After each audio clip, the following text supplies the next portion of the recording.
Well, hello, everyone. I want to tell you in advance that this is probably going to be a lot shorter than all of our other classes.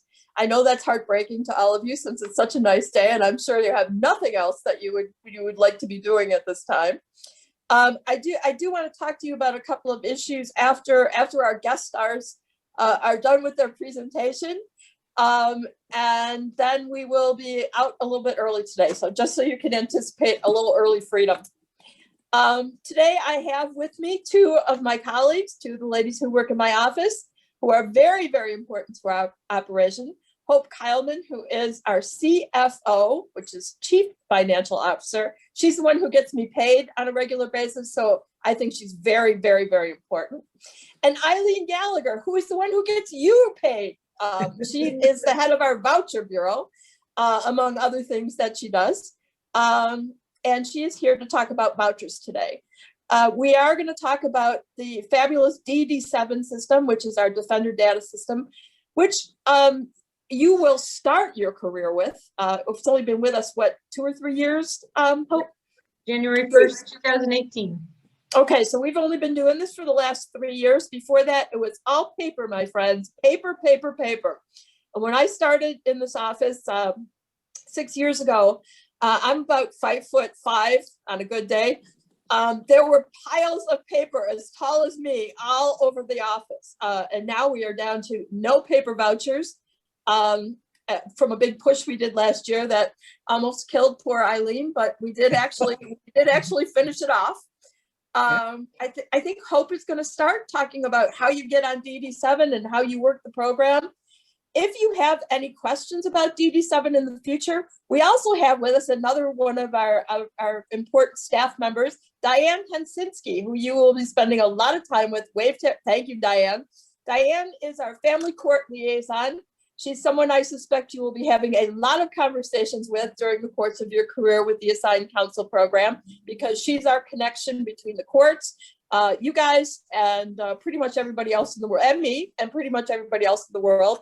So if you have a problem in the future with your DD7 issues, you can contact Diane and she will help you. And if she doesn't know how to help you, she will ask Hope and Hope will help you or help her help you. So in any event, we got you covered no matter what.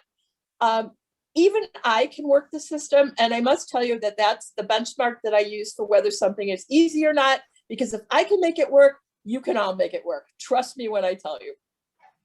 So I'm going to turn it over to Hope, but I want to thank all the ladies that are here joining us today for their help with this program and their help in general. Thanks very much. So take it away, Hope.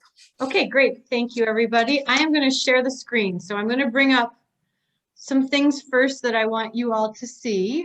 Let me see what I've got here, if I can find it. First is, have you all logged in yet to your new Defender data site?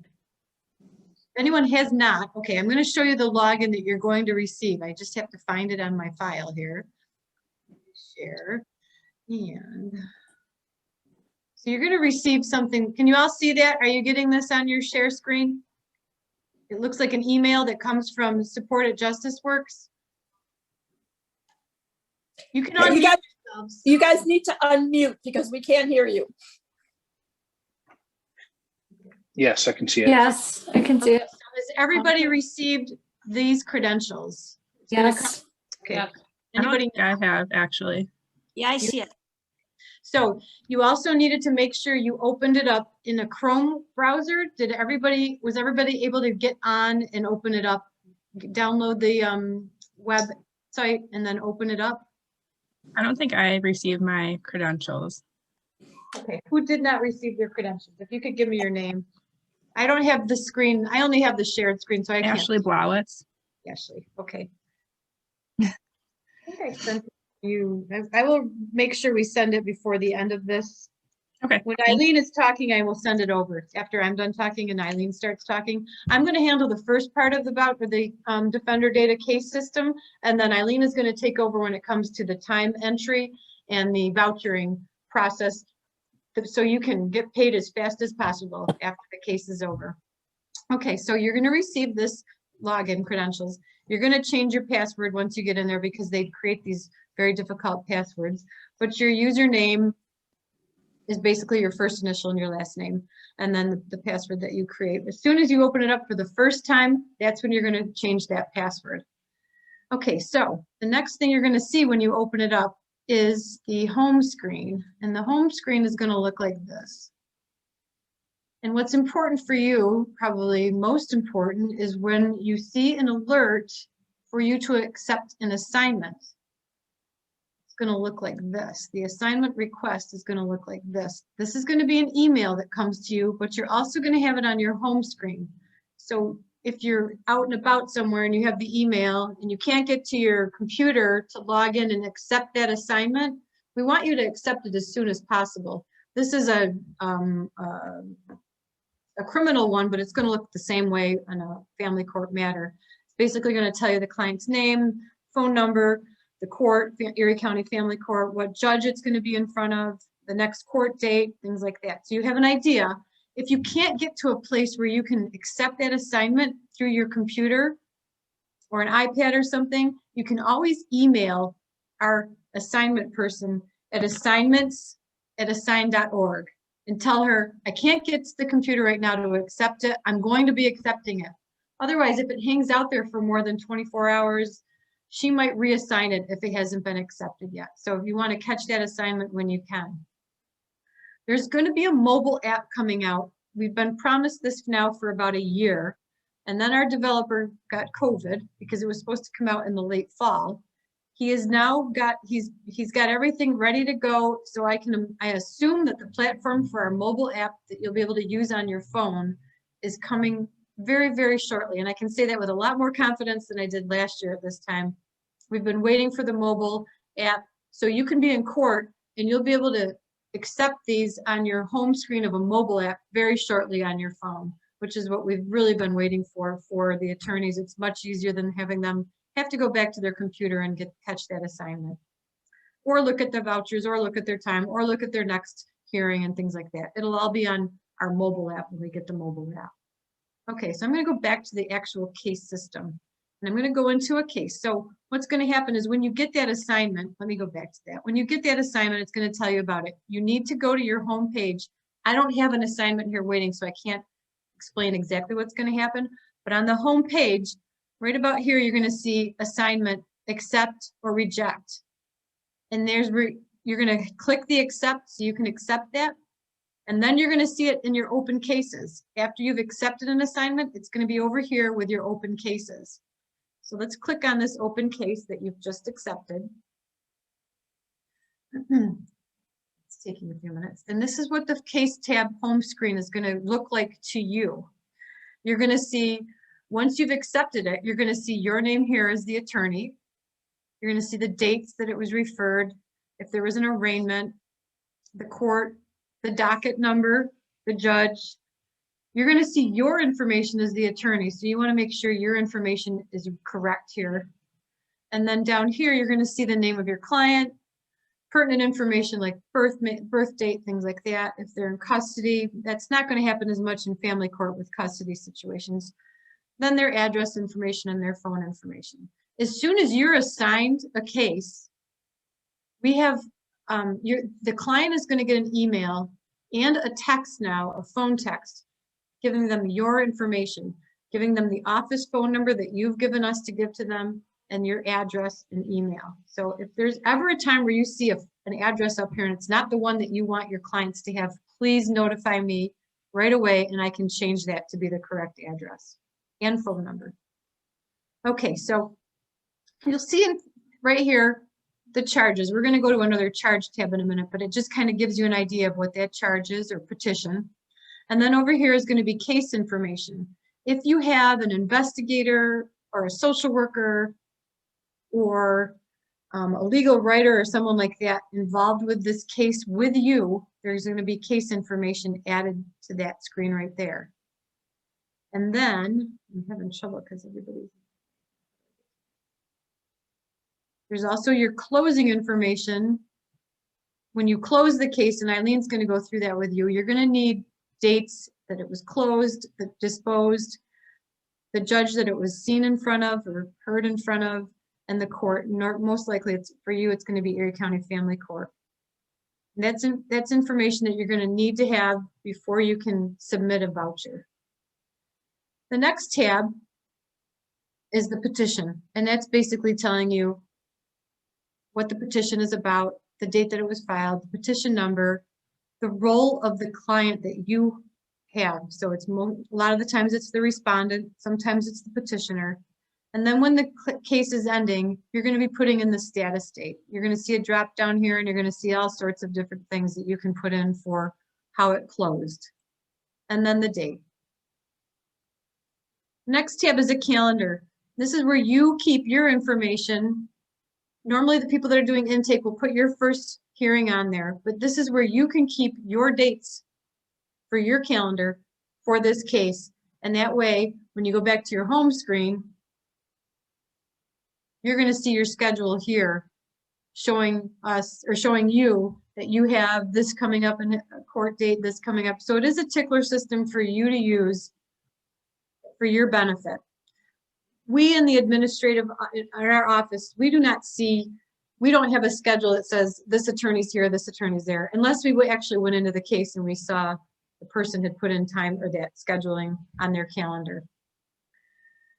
The next tab you can use if you want to is the people tab. So if you have anyone who's involved with the case, if it's the respondent that you're seeing, but you want to put the petitioner in there, you would just add it by clicking in a new and then putting in the information. So if it's the any of these co-defendant, cross petitioner, you can add that and then put their names in so you have contact information if you need it. Again, that's up to you. It's your case. It's how you want to be recording anything. The next one is Tickler. I don't know anyone uses Tickler, so I'm not going to go into it. It's something that if an attorney wants to use it, they can play around with it and see what it is. This little mail thing, it doesn't work. So sorry about that. Don't try and create an Outlook event with it. I'm going to skip over the time issue because I'm going to have Eileen go through that when we get to our vouchers. The next part's important. This is the authorization screen that you're going to use when you want an outside investigator or an outside social worker, a transcript requested, a process server. This is the screen that you would use to request this. Now, please, please, please pay attention because so many people get confused and they try and put the information into this when they're requesting one of those, an expert, an investigator. This is where the amount goes in when we're actually ready to bill. Up here where it says pre-auth and you see the writing in here, the blue writing, it actually gives you the instructions. So if you forget what I'm saying to you right now, you can look at these instructions right here and follow those instructions. But the most important thing for you to remember is go to the pre-auth, because if you put things down here, we're never going to know that you're asking for something, and it's going to sit there and sit there and sit there, and you're going to be like, geez, I asked for this expert or I asked for an investigator and no one's getting back to me. So click on the pre-auth, and let's say you want, let's say you want an expert on a case. So we're going to do new. And you're going to ask for the expert, and we have a drop down full of experts here. So you know you need this person. I don't know what that person does, but if you're looking for an expert, a doctor or something like that, that's where you would find that. You'd put in the dollar amount, say $1,500. It's going to be to do kind of some type of exam for whatever case it is you're working on. The date that you're asking for it. And that's it. Then you should put in here a reason that you're requesting this. So when Yvonne is asked by our admin staff, if you can have this expert, you need to have a reason as to why this case needs an expert added to it. So then you save and exit. Now on our home screen in the admin, we're going to see that you are asking for this expert. Okay, and I'm going to take you over to like my home screen. I'm going to refresh the page, and right there, Jane Doe is looking for an expert. So we know, our admin person knows that handles this, that they need to go into that spot and collect that expert for you. If you put it in the right place, if you didn't put it in that pre-op, we're never going to see that page or that request. Okay, so back to your page.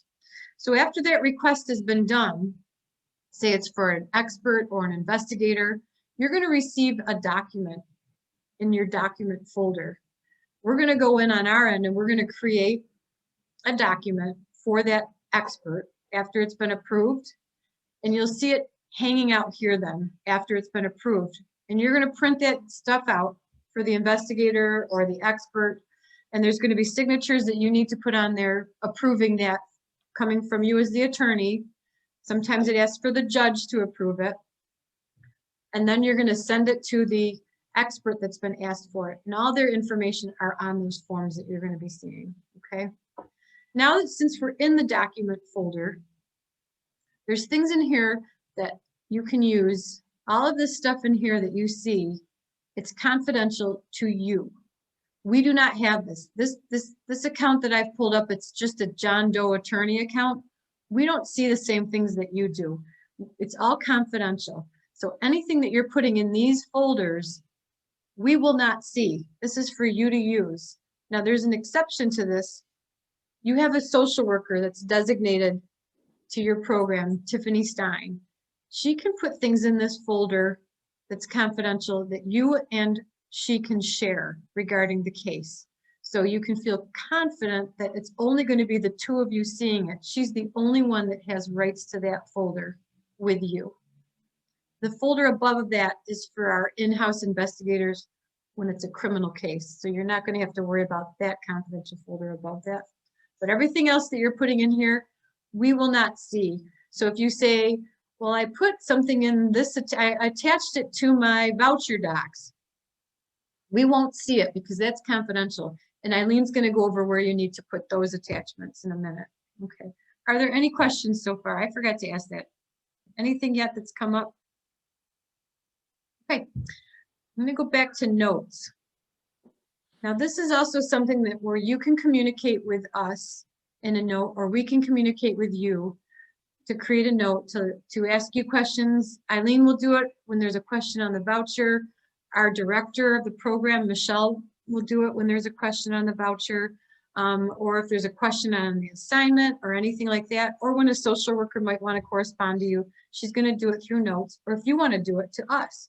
And what you do to click a new note, click new, you type your test note, type your note in, save it, and save it first, before you leave, you pick who you want to alert. So if it's somebody internally that you want to alert Yvonne. You've got a question on the case. You say, Yvonne, I need help with this petition. Sometimes this is a fast way to do it if you don't want to do it through email. Save and exit. And it's not there. Where is it? I forgot to. Oh, you didn't save and exit. I forgot. Okay, so it's probably with Yvonne right now. I thought I hit save and exit.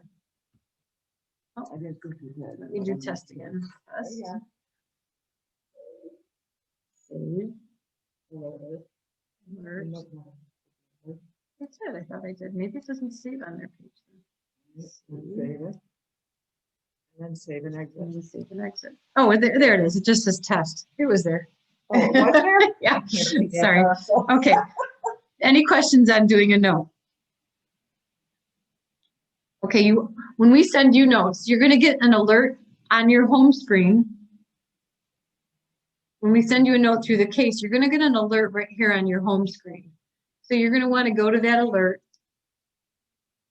It's going to take, you can either go to the case and it's going to take you to that case, and then you can go to the notes, or you can go back to that alert and just click on the alert, and it's going to tell you what that is in that alert.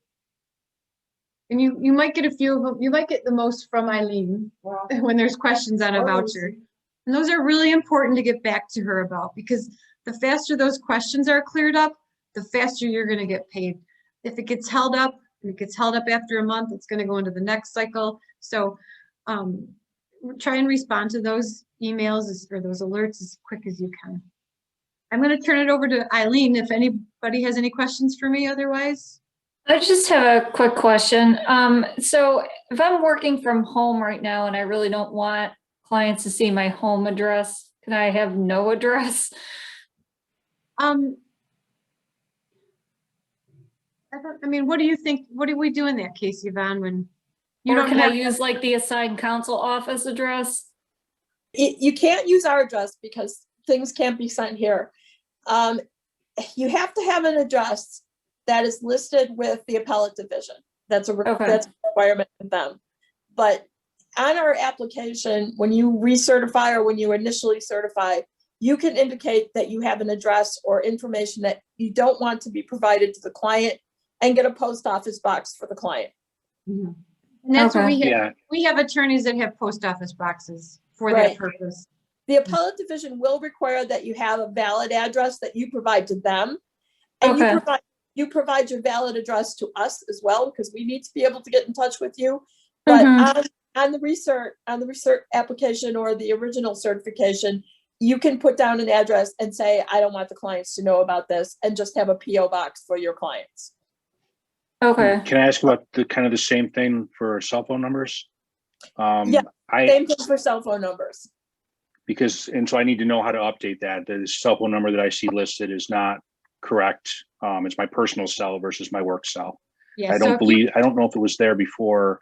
I'm already on the criminal panel, so I've already had access to the system. And I don't Right. know if it's just was added because of this or if it's been there and I haven't realized it. I didn't realize that info went to the clients. No, we didn't change anything, Steve, on yours. All we did was make sure you could do family court. So that's probably the Okay. one that's been there. So if you could email me, and my email is hope.keilman@assigned.org.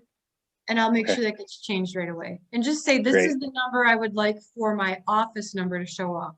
And that's the number that will show up then. The cell number or the second number that you give me for yourself for personal, that should not be on, that will not be on there then. Oh, okay. My office number is correct. It was the cell phone number that had me concerned So is your with cell the number two numbers showing- listed.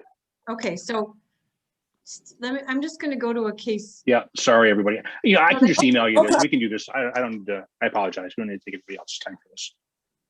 No, it's actually important because, and I just want to mention that if you change addresses, you change email addresses, you change telephone numbers, you change any of that stuff, you do need to notify us about it. You need to tell us how we can get in touch with you, because we need to keep our system current in the event that we need to get in touch with you. So we need your personal cell phones on the cell phone thing, but we will not give those out to clients. Also, you need to make sure your check is going to the right address. Yes, where your check is gonna go. That's really good. Okay, I'm gonna turn it over to Eileen and let her handle it. Okay, take this off.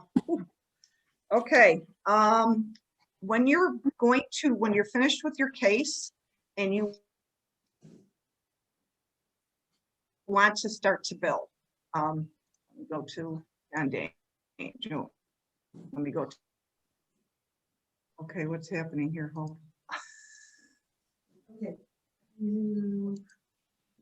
Internet connection is unstable. Okay. Our internet connection is unstable, it's telling us, so we might have some issues here. Okay, There we go. Okay, the first thing you're going to do is, where's your time entry? I'm sorry. This is so long here. When you're working on your case and you want to, keep a record of your time, you can start entering it in your time entry, the time entry tab, and that way it'll just keep calculating. Once you have all your time in the time entry tab, before you're going to create a voucher, you want to click this refresh button at the top, because then that time is going to be all accurate. When you're going to go and create a voucher, that time will all carry over. Okay, if you create a voucher and then you go back and add time, that's not going to calculate onto the voucher. So you always want to have all your time entries in and click the refresh before you go to the voucher page, which I'm going to show you in a minute. So the voucher page, here's your voucher. So when you're going to create the voucher, you're going to click new. Your name is going to populate because you're in that case. You're going to click on the name, highlight it, and then click save. Okay, there's the entry. Once you know that you've got everything in there, you want to check the dollar amount compared to what your time entries are. Because I've had where people have had time entries and we calculate if there's, especially if there's a lot of time, your hours, like right here, the total is 0.5. You want to make sure that voucher is 0.5 times 75, so $37.50. You want to make sure your time entries multiplied by 75 is going to calculate and be correct on your voucher. That's why the refresh before you create a voucher is important in the time entry, because I've had it where the voucher dollar amount did not total and match what they should be billing in the time entry. We do check that. We do reject your voucher for that, so you can correct it. Okay. So then you're going to click, we got the voucher, everything's in there. You're going to click submit voucher. Now, and then that's going to come up and it says agree. Okay. So that's just basically creating your voucher. But what I want to go into is in your time entry tab. Okay. You really, we have what there's called block billing that you cannot do. So if you're going to add an entry, so click new, today's date, let's do the calendar here. And I'm having a hard time seeing, so. All right, so we'll just do, no, it's not even that, it's just my eyes. Okay, so you have in-court time, the entries. So if it's an in-court appearance, you want to make sure you check that box. If it's just out-of-court activity, say correspondence, you're going to click here, find, say, conference with counsel. Okay, so that could be with the opposing counsel or someone in the court, you know, another attorney. You can put the note in who you met with. It's sometimes advisable, especially if you're billing at least an hour and a half, 2 hours in a conference, or if it's with the client, that's going to be another choice. But if you want to put your note in, the time is here. You're going to click save. And then if that's all you're putting in, you click refresh. Go back to create your voucher, okay? This is going to tally, which I didn't put any time in, so I'm sorry, I'm having a really hard time with my vision here. Old eyes. There we go. You see how your total hours, it automatically calculates it for you. So that's the hours you want to make sure is going to calculate to your voucher when you create your voucher. That dollar amount should match. Now, before you do any, okay, so if you have an expense, I'm sorry, I'm going all over the place. Down at the bottom, if you have an expense that you paid out of pocket and you want it billed on your voucher, this is where you use this field here in the expense tab. And you're going to click the very top. It's $5,000 attorney expense. It's the only one you're going to click on for your out-of-pocket expense. Your name is going to automatically populate in the payee. You're going to put the date that you used the service. It could be a process server that you paid. So you put it as an attorney expense, the date, then the dollar amount, and then you can put the comment. You're going to click save, click refresh. You're going to do this, the same thing with the time. Before you create a voucher, you want to do all this.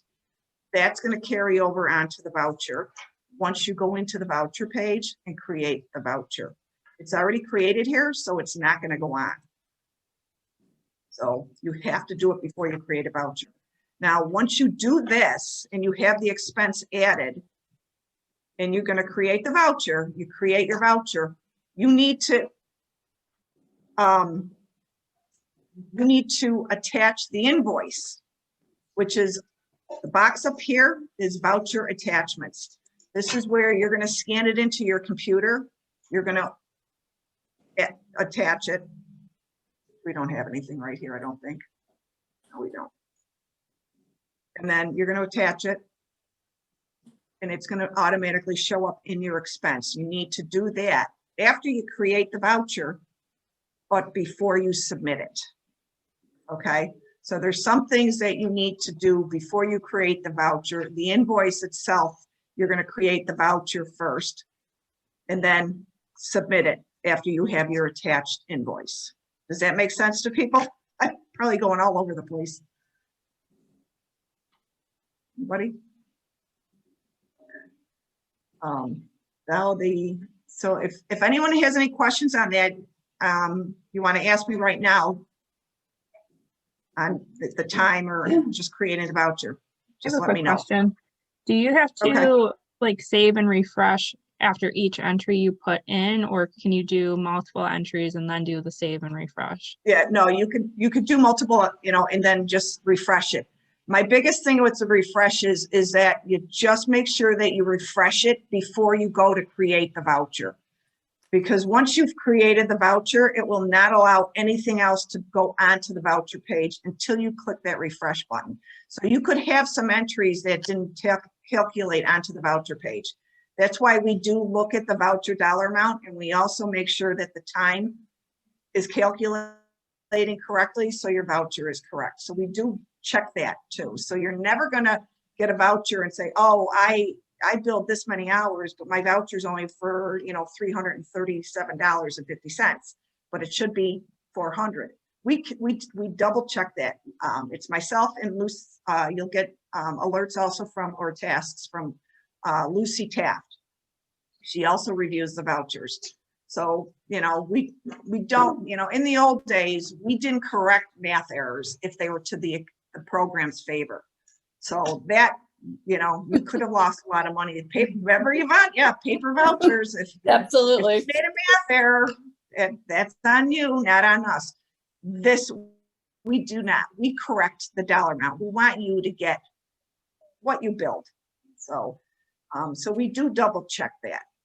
Eileen, you were talking now- about block entries. What did you mean by that? Well, the blocked entries is something that Michelle is now, our new director wants, and she did give me because it's new to me too. It's multiple entries that are different, that would be under different categories, like a conference with the client, and then you had, say, a letter to another attorney. Those are, and you put it on one, and you might say it's a half an hour for the one, a half an hour for the other, but you're billing an hour on the one entry.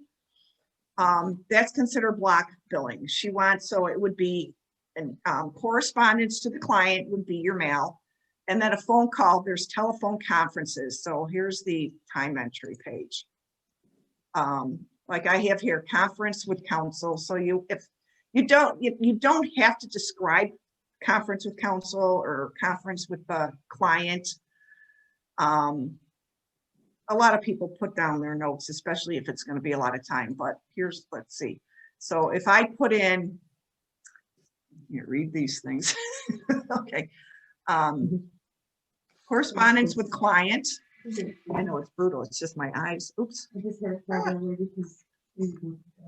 Okay. Conference with client. So I'm going to put, met with client. Met with, let's see. Bear with me. Okay. And I'm going to put 1.5 hours. Oops. But I'm also going to put phone conference, phone call with OC, opposing counsel. Well, right there is considered block billing. Okay, so that met with client is correspondence. Well, I'm sorry, it should be conference. I picked the wrong one. This should be conference, which I can't freaking see. There we go, conference. Okay, so my initial one is conference with clients. So and it's still correspondence, doesn't say that. I'm just pretend it says conference. This is why I have a big screen. So say you met for an hour with the client, you had a conference with the client, but then you have a phone call for half an hour with, an opposing counsel. That's a phone call. So that is called block billing. So that phone call has to be a separate entry. So it's going to be phone call, you know, I think we have telephone call. Yeah, Yes, we have telephone call with, client and family. I'm so used to reading them and not putting them in. So telephone call with counsel. And then, you know, you can put who you spoke with, you know, the opposing counsel, you know, if it was an ADA, anybody like that, and then your time. So that hour and a half should be split to the two categories. It's basically, So essentially, if every action that you undertake, if you write a letter, it should be in a write a letter category. If you talk to the client, it should be in the talk to the client category. If you talk to opposing counsel, it should be talk to opposing counsel. If you do research, it should be in research. So every single activity that you undertake, even if you're sitting at the desk and you're doing all of these things, one after another, should be billed separately on the voucher. Is that about the size of it? yes. Definitely. Okay. So let me ask, I have a question in the chat. Decimal point. The question is from Kristen. She's saying, we wait until the case is finished before doing the voucher, correct? Yes, you would definitely want to do that. One voucher. What will happen is if you create a voucher and then you go back in and you're going to add some time and you're trying to add it to that voucher, what it does is, now this is Data Defender, it creates a second voucher. And both of those vouchers will go into information needed status, okay? Data Defender on the voucher page at the bottom, anytime it's something that Data Defender will not let the voucher go through, you have notes on the bottom, says close date, it's going to tell you what you're missing. So if you don't have the closing information, which is in the case tab, which you can't see on this screen here, in this column here, it has closing information, which is the court, the closing court, the last judge you appeared in front of, and then your date that you last billed or the date you're submitting your voucher. That's one thing. That Data Defender will not let the voucher go through, and it will go into information needed. Where Okay, you want to check when you submit. Go ahead. Okay, I just want to Where you clarify. want to check. Okay. I'm Go sorry, ahead. let me just clarify something. They can keep their time before they make the voucher, correct? Yes. Yes, we should. Yes. Okay, so You're going they, to put all your time in here. right, and that time, you can do that contemporaneously with the events that are occurring. So if you're in court, when you're done with court, Correct. you can put your time in, correct? Yes, okay, Exactly. Okay. Exactly. and then, but then- Every day, you can do it all day long. and then, yes. and by the way, just as a piece of information, that's a good way to do it. Because I am telling you, as I mentioned before, you will forget to put stuff in and it will cost you money. So you should try to do it on a daily, certainly on a weekly basis, but on a daily basis. You can put the time in without creating a voucher. It's not until the very end, when you're done and you're wrapping it all up and sending that last letter to the client or doing whatever your final activity is, that's when it's create a voucher time. Am I correct about that, Eileen? Yes. Yes, and that's when you want to click refresh on your time entry page. So they all carry over when you create the voucher. So the refresh button is important. I tell people just refresh it every, you know, if you're done for the day entering your time and you go tomorrow and you got more time and you're going to enter, just click refresh after you're done with your time. It just keeps it where you know your voucher's not going to short when you do go to create it. So Okay, now Um, let me ask you, I know that you and Lucy occasionally reject vouchers. What does yes, that mean? What does that mean exactly when they get information that says their voucher has been rejected? What does that mean? it means something is inaccurate. A lot of times it is the time entry time, the time in the time entry tab doesn't calculate and add up to what the voucher is billed at. What's the other reasons? I'm drawing a blank here. If there's a question as to why do they get $5? Oh, right. If for some reason, with the time, you want, make sure that if you're billing a half an hour, that it's a 0.5, not a 5.0. Okay, so that would be a half an hour versus 5 hours. That's going to flag us. Anything that really looks like, say you're, a phone conversation and it is going to show 2 hours, 2.5 hours. 2.5, okay, but anything that you just want to make sure you have the decimal point in where it belongs. It's like a 1/10 of an hour billing system. So 0.1 equals 6 minutes. So if you're billing 12 minutes, it's 0.2. If you had 15 minutes, I always say it's up to you. You can either round it down to 12 or round it up to 18 minutes, which is 0.3.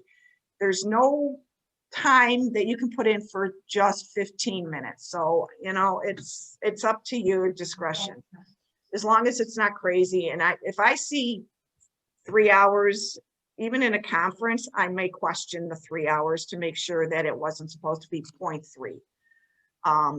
We will reject the voucher, but we'll send you a case note. This is where the case notes come in, and it's important that you look and check.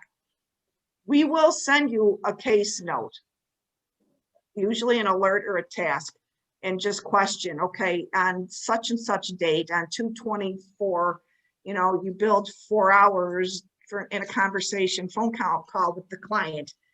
Can you just clarify if that's an accurate account and billing? And that's when you really want to, and that's going to alert. We're going to send you the alert. It's going to show up on your homepage. You will also get an email follow-up from Data Defender.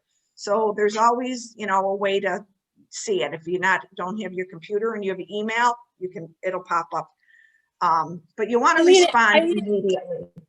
Yes, you want to respond immediately. We have literally thousands of dollars hanging out there for people who have not responded when their vouchers are rejected. Do you send a case note for every reason that a voucher is rejected? If we're rejecting it, yes. We always send a case note.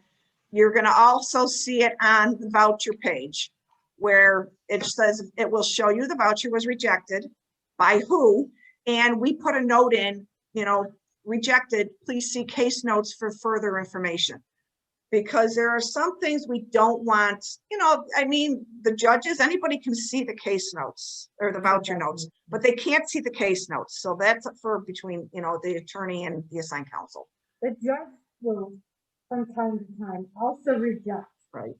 a voucher. Then sometimes the judge does not let us know why they reject.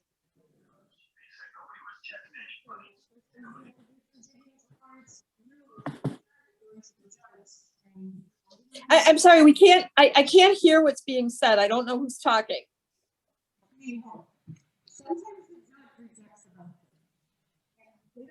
I can't hear you, Hope. Sometimes the Thank you. judge, can you hear me now? Yes. Okay, thank you. sometimes the judge is the one who rejects the voucher, and they don't always tell us why they're rejecting it. And sometimes it ends up being a conversation then between the attorney and the judge to get it resolved. It could be you weren't in court that day that they said you were in court, or they feel you spent too much time on something. It's usually something like that, and it's usually taken care of. But I just do want to flag you that sometimes there is there could be a judge that might reject something. And sometimes they reject it in error.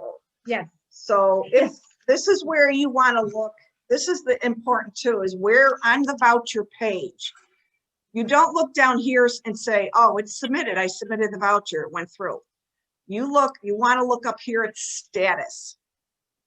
Right here, this voucher shows information needed. It's because there's no close date in this case. I can go slow here. In the closing information in the case tab. That's where you want to look for the status of your voucher. Every time there's movement on your voucher, it's going to change the status. So when you have submitted your voucher and it's properly submitted, it's going to read validated pending review, which means it's now in my queue, in my list of vouchers to review. So you really want to check the status. If for some reason, you have a voucher, it's sitting in there, and you haven't seen any movement because once I review it and I send it to the administrator, it's going to show voucher. Let me see if I can see this. It's going to show submitted. And it's not changing. Why is that? There we go. Nope. Not refreshing. Oh, you know why? I have to put the closing information in, which I can't see. All right, so you just basically, you want to look at that. If I can, let me move this screen here. I hate working on a laptop. Oh, how do I get this screen to, how do I move this? I want to be able to get in here to show them. Go to one of these little things. And we'll tell it. Okay, thank you. Okay, right here is the closing information. So it has the judge, it has the court, but there's no close date. So I'm going to put today's close date. I'm going to save. I'm going to refresh. And now, as I change it, I'm going back to the voucher. And I'm going to submit the voucher again, because that voucher is not submitted and it's still showing information. What else is missing? Okay, I really apologize for this. I'm going to, no, it's the petition status. Okay, so it is important because I didn't read the whole thing. It is important to read the notes down here. If that says information needed, read everything that they're saying. So all charges or petitions on the case must be disposed of. You need to have at least one petition closed on a family court case. You need them all closed. If there's multiples, if there's 8 petitions, you have to close them all. Doesn't matter what the status is. So I'm going to change this. So I'm going to put the status was, say, consent order, today's date. I'm going to save it. And I'm in a few minutes. I'm going to refresh. Now, this better be it. I'm going back to the voucher, but if you see, even though I've corrected everything, it's still not submitted. So I believe that's everything. Yep. I'm going to now submit the voucher, agree again. And there's the change. So you see, okay. You can now see that the voucher status changed, validated pending review. That's what you want to see every time you submit a voucher. Okay, if it says anything different, it might even say voucher not submitted, which means you didn't even create the voucher or you didn't submit it correctly, something else. That's a weird thing. But we do get the fields of all those vouchers that go into information needed. And I do send notes. I go through them and I always send you a reminder note that this voucher is not submitted. Please correct the information that's listed and then click submit. I'll see it and then I'll review it and process it. So you really always want to look at the status of your voucher because it is going to show. How do I review it? Oh, to send it. Oh, you can. I can't send it. Oh, I'm the attorney. Oh, I'm looking at, now I'm looking for my screen. So my screen is going to say, you know, once I reviewed it, it's going to say, submit to the administrator. And you're going to see that the voucher is now with the administrator. When she reviews it and she okays it and she sends it to the judge, it's going to say in judicial review. So you're going to always be able to see where your voucher is in process, which was something that never happened with the paper vouchers. So the other thing is the financials, RFSs as we call them. You need to complete a financial with every client. COVID is making it difficult for people, but I've told attorneys, even if you get the information over the phone, just take the information and send it in. So we're going to go, I'm going to show you where to get a financial. And it's going to the document tabs.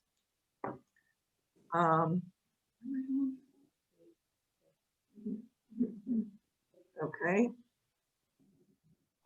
Did you see what I clicked on? Let me show you what I clicked on. It's the little, looks like the paper with a half a disc in the document tabs. That's what you want to click on.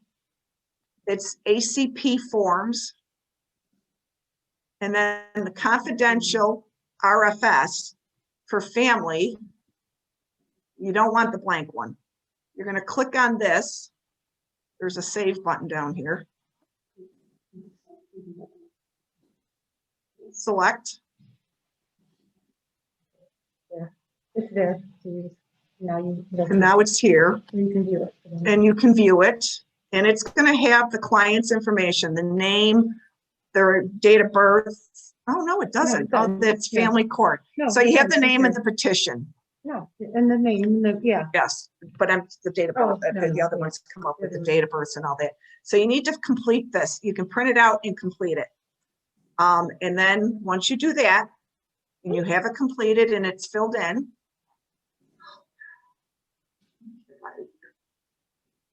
When is it? No, don't do that one. Right there. There, it is that one. I'm sorry. Go back to the guy. No, no, don't have it. Okay, so now you have it filled out. I'm going to go to the case tab. Should have practiced on this laptop first. We're not gonna have. it Okay. back. Okay, we don't have, but But this just is where download. you're going to do it. So you're going to download and attach your report of financial status right here. You're going to click on the green, open up the file. We don't have anything to drop in there. So you, So- if you're doing it with your, if you're at the client and you don't have a place to scan the document after it's been signed, you can put Adobe Scan on your phone. Hope, I'm sorry, we can't hear you. If you're taking all this information in front of the client and you want to get this uploaded to wherever your computer is, you can download Adobe Scan on your phone as an app.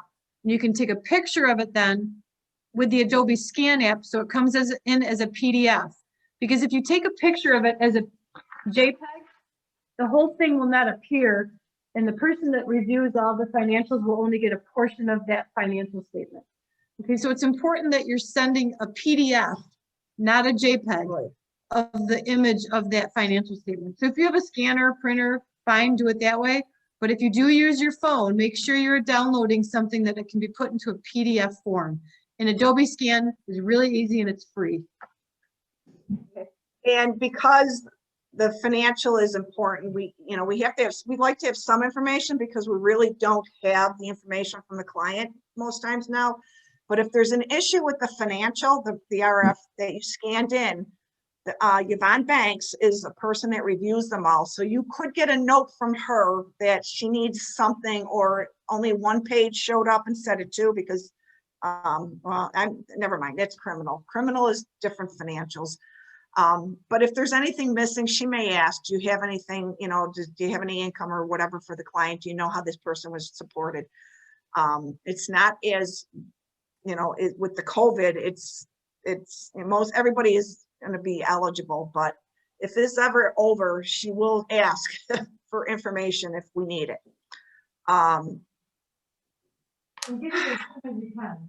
Yes. Sometimes you take it off the page. Right, yes, it's important to get the information as soon as you meet with the client or you speak with the client, even if it's over the phone, you can write on it, information taken over the phone via client, with the client, and then attach it, but just so we have, have it, but get it in. We like to have it in at least 2 weeks after you've been assigned, but just the sooner is it's best to get it right in, because that will hold up your voucher too. If I see that there's not a financial and you didn't put a case note in, like, you could alert me that I don't have a financial because the client never appeared, never had a chance to meet with that person.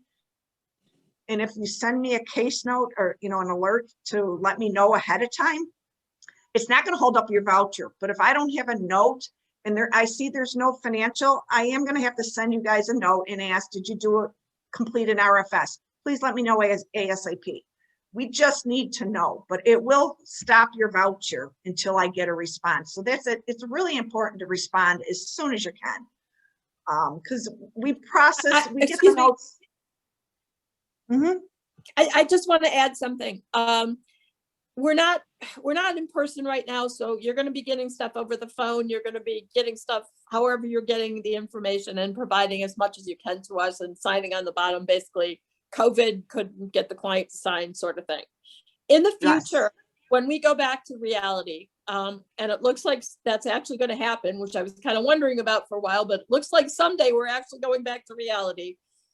Get those done. The first thing you should really say to the client is, hi, my name is attorney, blah, blah, blah. And the second thing you should say to them, and by the way, I need some financial information, and get it right away, because you never know if you're going to ever see that person again. That person may disappear into the hinterland, and you may have a voucher that you want to get paid on, and it's going to get held up because of the stupid financial. So get that out of the way as fast as possible, especially in the future when we do this in person. I have a question here from Kristen, and she's wondering, how do we upload the document once we filled it out and scanned it in? So once they fill out the financial and scan it in, how do they upload to our system? It's right in here, report of financial status. Okay. And I'll show it. Okay. I'm gonna throw a document up there just from my laptop, just to show you how to do it. So go to, no, go back to, the plus. You're trying to get the RFS uploaded or any document? And she's asking specifically about the RFS, but I'm sure that they'd like to know about any document. Okay, so we're gonna go right here on the case tab. Right down here, it's below where the court information, the initial judges. Report of financial status. There's the green plus sign. You're gonna click on the green plus sign. You see, it says open file dialog. You're gonna click on that. Okay, so.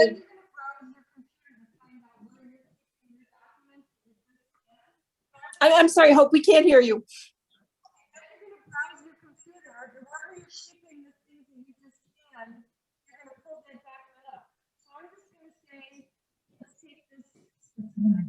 Let's go to just go to like Hope right there.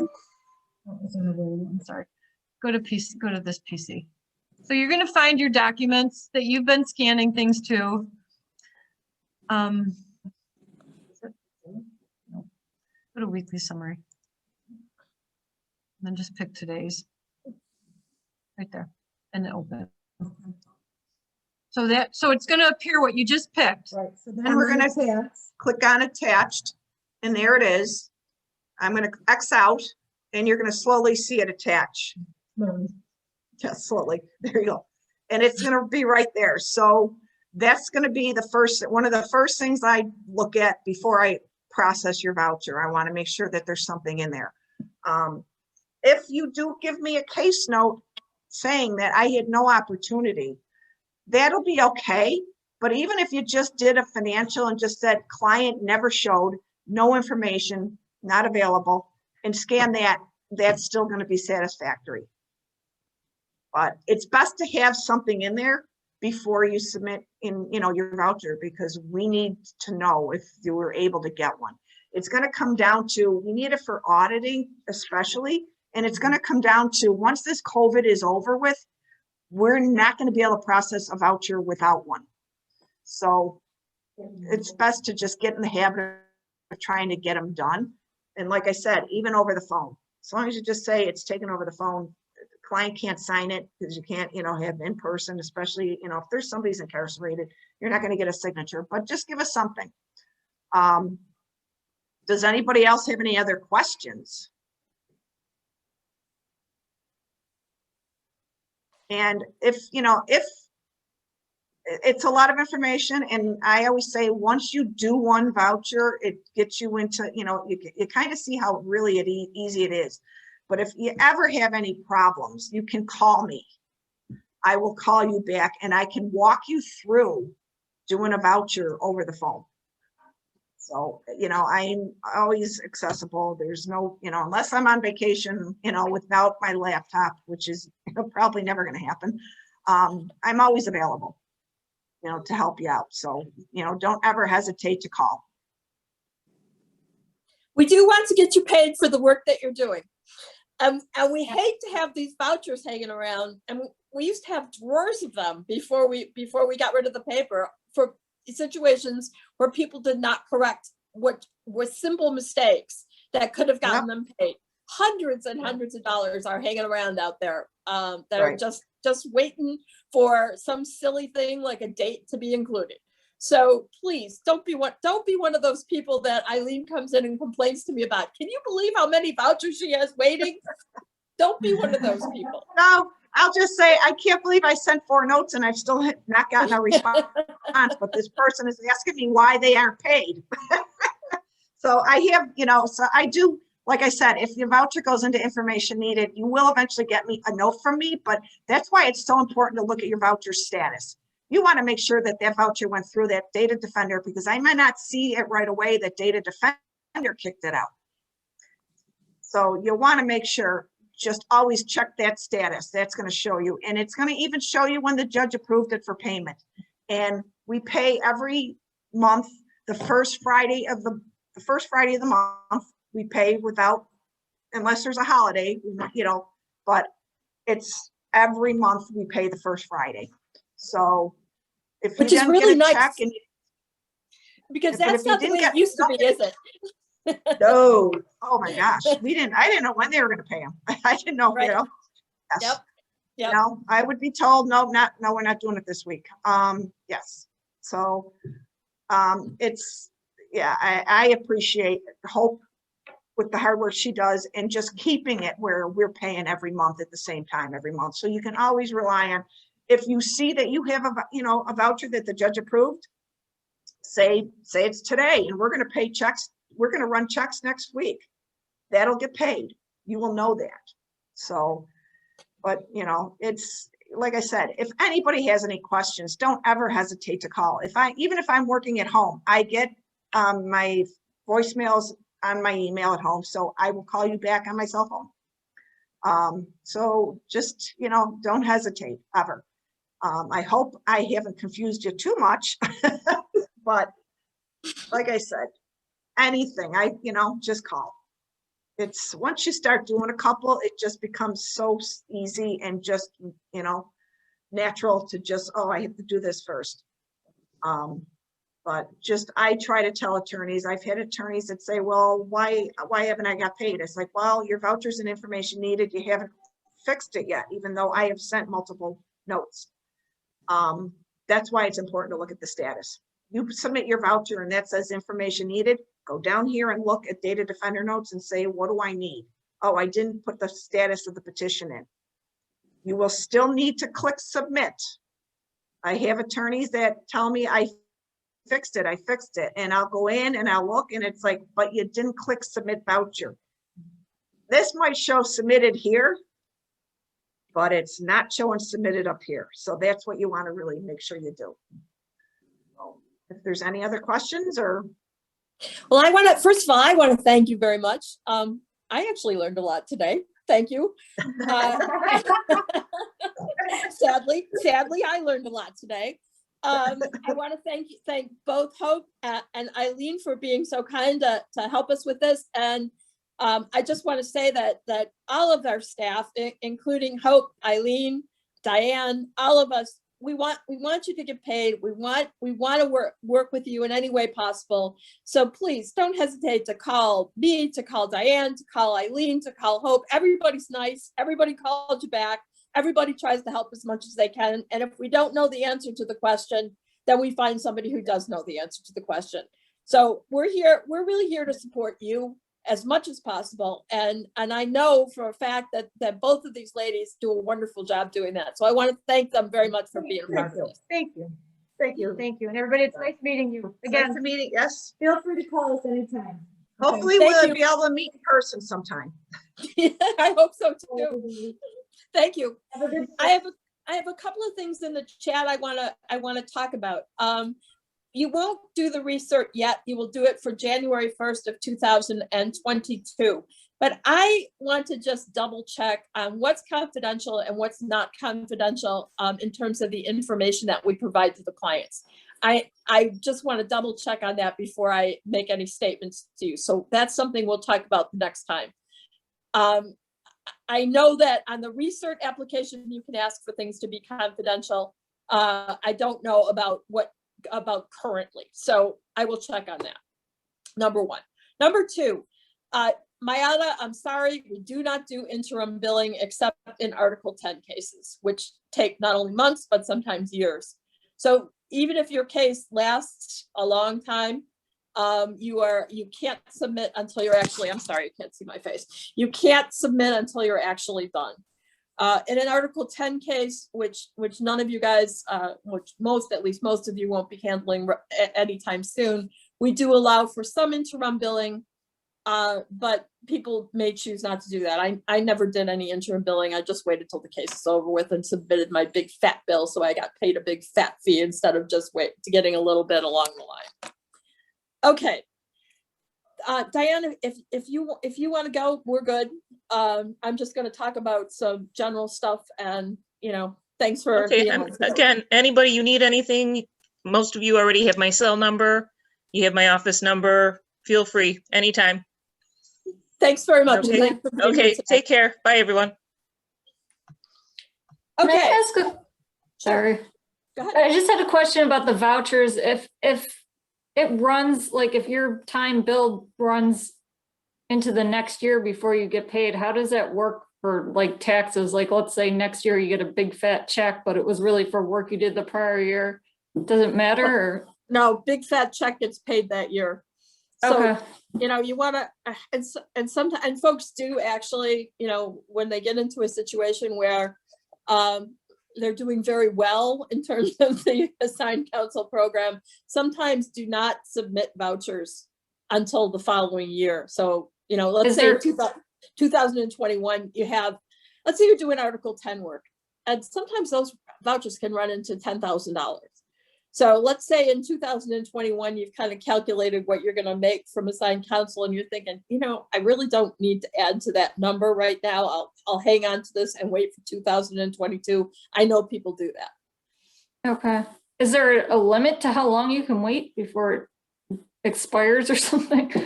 Well, you've got to submit within 180 days of finishing the case. So that's 6 months. Okay. Okay. Yeah, and I mean, there's a little wiggle room there, but I wouldn't tempt the devil, so to speak. I would get my vouchers in within 6 months, even if it hurt me tax-wise.